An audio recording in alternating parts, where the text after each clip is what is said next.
And those numbers are hard to hear, but seeing the need for those extra resources is also tough.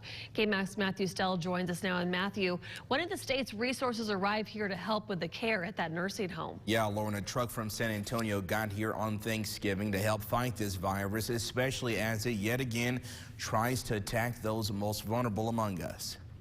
If you've driven by Hospitality House on Slide Road recently, you've probably seen this emergency operations truck parked outside. Some support from the state to provide both testing and what we call an infection control assessment. That's because there's been a sizable coronavirus outbreak at the facility recently. Right now, at least 20 residents and workers all have COVID-19, and the team from San Antonio is here to help get things under control.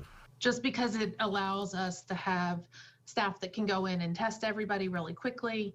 They can bring in some extra laboratory support, and then they can also provide those infection control assessments. Will says thankfully no one has died at Hospitality House, but more cases in the community means a higher risk of the virus getting inside our nursing facilities. It is so important to get those individuals tested, really identify how much spreads in there, and then provide that additional technical assistance to make sure that things are right.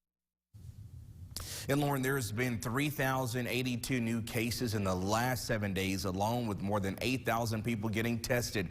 And Wells tells me for those families who did have gatherings for Thanksgiving, it's probably best to wait until you at least develop symptoms to go and get tested.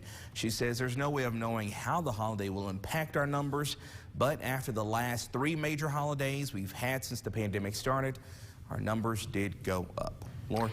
Matthew, thank you. And